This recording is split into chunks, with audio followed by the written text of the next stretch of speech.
अस्सलाम वालेकुम। आज हम बात करेंगे माई री के 16 एपिसोड के बारे में। तो वीडियो शुरू करने से पहले हमारे चैनल को सब्सक्राइब कर लीजिए अगर अभी तक आपने नहीं किया। यहाँ पर फ़ाखिर बहुत ज़्यादा खुश होता है और वो आमना से बात कर रहा होता है, तभी उसे कहता है कि मेरे पापा ने फजूल में प्लान बना लिया पिकनिक का और मुझे एनी के साथ भेज रहे हैं। जब ये बात आमना को पता लगती है तो वो भी परेशान हो जाती है, क्योंकि वो उसके साथ वेकेशन का प्लान कर रही होती है। खैर वो कहती है ठीक है चलो तुम उसके साथ एंजॉय करो। इतनी देर में उसकी मम्मा भी आ जाती हैं और वो देखती हैं कि आमना बहुत ज़्यादा परेशान बैठी हुई होती है, क्योंकि वो फ़ाखिर के वहाँ जाने से बिल्कुल भी खुश नहीं होती है। वो उसके साथ वेकेशन पे जाना चाहती है। तभी उसकी मामा आती हैं और उसे समझाती है कि मैं पहले ही कह रही थी कि तुम्हें ये रिश्ता यहीं ख़त्म कर देना चाहिए। वैसे भी अब उसकी बीवी है, ये सब अच्छा नहीं लगता। यहाँ पर आयशा बहुत ज़्यादा परेशान होती है और कहती है एक ही भाई था वो भी ऐसा निकला और उसने भी शादी कर ली और मेरी मर्ज़ी के ख़िलाफ़, अब मैं क्या करूँ। तभी वो बातें कर ही रहते कि एनी कहती है कि बड़े अब्बू को क्या सूझा है जो हमें ऐसे भेज रहे हैं, उन्हें नहीं भेजना चाहिए, मैं तो वैसे भी इसके साथ जाना नहीं चाहती हूँ।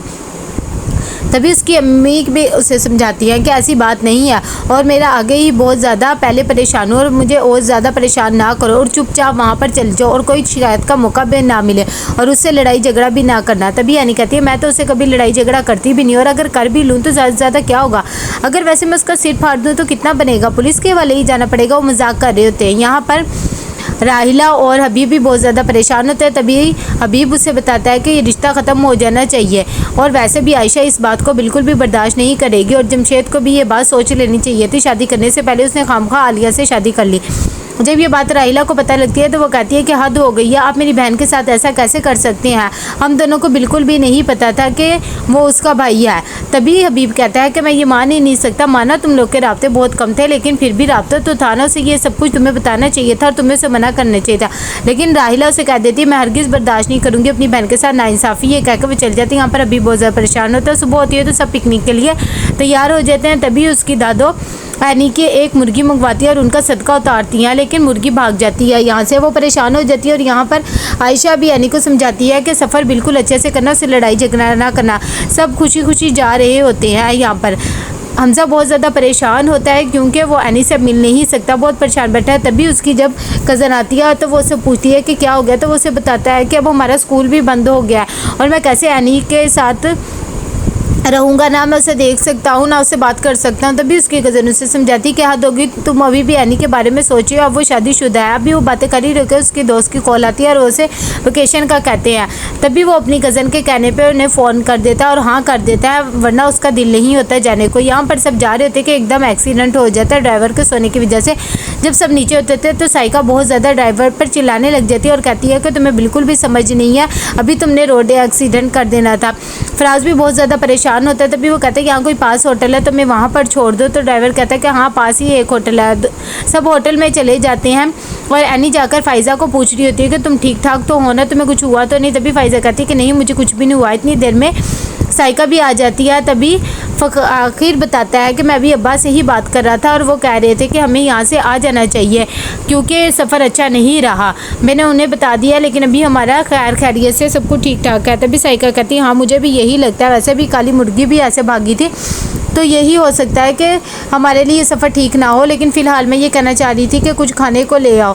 यहाँ तो होटल वालों ने कह दिया कि हमारा किचन भी बंद हो गया, फराज साहब की तो कमर में भी चुक पड़ गई है। तभी यानी कहती मैं तुम्हारे साथ चलती हूँ और हम कुछ खाने के लिए ले आते हैं। फ़ाखिर पहले मना करता है लेकिन फिर उसे ले आता है। यहाँ पर वो आ जाता है एक होटल पर, ढाबा ही पास होता है और वो उसे ऑर्डर देता है। इतनी देर में एनी फ़ाखिर के पास जाती है और उसे कहती है कि मैं तुमसे माफ़ी मांगती हूँ और सॉरी भी करती है कि मुझे ये सब कुछ नहीं करना चाहिए था। तभी फ़ाखिर उसे कहता है कि मैं ऐसा नहीं, वो सिर्फ मेरी एक दोस्त है, तुम्हें गलत फहमी हो, तुम्हें लगता है तुम्हारे अब्बू ऐसे हैं तो सभी ऐसे हैं। तभी एनी भी उसे कहती है कि हाँ मेरे ख्याल से भी मेरी ये गलती थी, आज के बाद हम ऐसे नहीं करेंगे।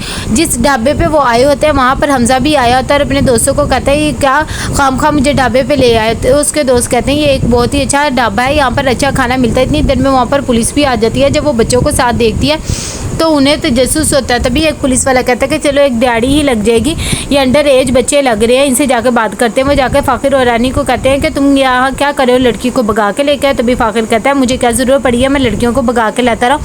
ये मेरी बीवी है।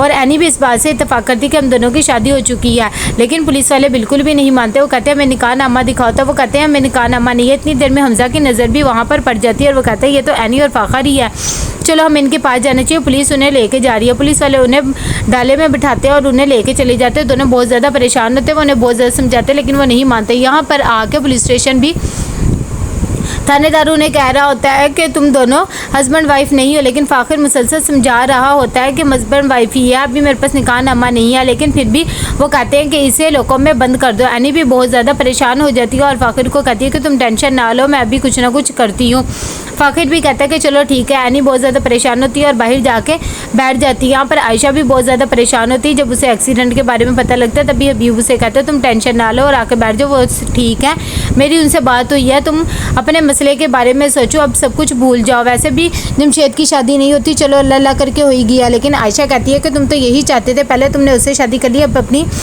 बहन की उसकी मेरे भाई से शादी करवा दी। मैं हरगिज़ ऐसा नहीं होने दूंगी और इनकी शादी ख़त्म ही करवाऊंगी, क्योंकि ये भी हमारे साथ बुरा ही करेगी जैसे वो कर रही है। अभी उसे बहुत ज़्यादा समझाता है लेकिन वो बिल्कुल भी नहीं मानती और कहती है कि मैं ये सब कुछ करूँगी। यहाँ पर फ़ाखर और एनी की मदद करने के लिए हमजा भी आ जाता है। तभी पुलिस वालों को पास जाता है और उन्हें रिश्वत वगैरह देता है और कहता है कि इन्हें छोड़ दो, इनकी वाकई शादी हो गई है। और वो उन्हें पिक भी दिखाता है। इतनी देर में जब वो उसकी बात मान लेते हैं तो फ़ाखर को रिहा कर देते हैं। तभी एनी आती है और उसे कहती है कि इसने हमारी मदद किया और इसने पुलिस वालों को पैसे भी दिए, तुम इसके पैसे दे देना। लेकिन हमजा कहता है मुझे पैसों की ज़रूरत नहीं है, आओ मैं तुम लोग को छोड़ देता हूँ। फ़ाखर कहता है नहीं हम चल जाएंगे। तो हमजा कहता है आप लोग की गाड़ी भी दूर है, आप लोग को रस्तों को भी नहीं पता, तो मेरे साथ आ जाओ। एनी भी कहती है कि हाँ इसी के साथ चले जाते हैं। यहाँ पर जमशेद अपनी माँ को समझा रहा होता है कि आलिया बहुत ही अच्छी लड़की है, आप फिक्र ना करें। इतनी देर में उसकी माँ भी बातें कर ही रहे होते हैं कि आलिया आ जाती है, बहुत ज़्यादा गुस्से में होती है और कहती है कि गली के मोहल्ले में सब मुझे छेड़े हैं, लड़के बहुत ही बदतमीज़ है। जब उसकी माँ को ये बात पता लगती है तो वो कहती है मैं तो पहले ही कहती थी ऐसे दुपट्टा लेके जाती हूँ, चादर लेके जाओगी तो किसी की भी हिम्मत नहीं होगी तुम्हें बात करो। लेकिन जमशेद अपनी बीवी की साइड लेता है और कहता है कि अम्मा वो दुपट्टा लेकर तो गई है और सर पे भी रखा हुआ है, यहाँ के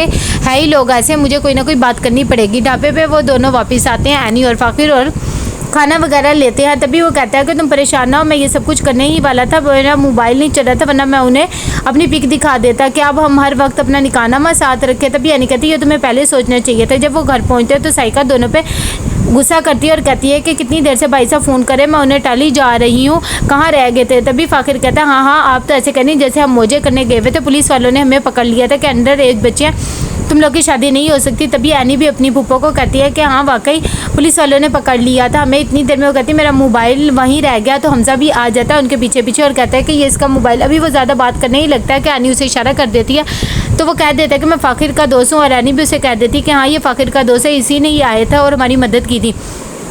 इतनी देर में साइका भी कहती है कि मैं फ़ाखर को बुलाती हूँ, वो तुमसे मिलेगा। लेकिन एनी बात को टाल देती है और कहती है कि वो सुबह मिल लेंगे। यहाँ पर जब फैमी को पता लगता है तो वो घर आ जाती है और अपनी अम्मी को कहती है कि लगता है मैं ही सुतेली थी, मुझे ही लेके जा नहीं सकते थे। यहाँ पर ज़हीर और समीना भी आ जाते हैं और उसे समझाते हैं कि बहुत जल्दी प्लान बना था, कोई भी ऐसी टेंशन नहीं थी, तुम टेंशन ना लो।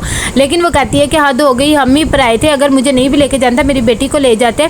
आप लोगों ने तो ऐसे परायों वाला सलूक किया। तो कैसा लगा आपको ये एपिसोड? लाइक कमेंट शेयर करके लाजमी बताइएगा। अल्लाह हाफिज़।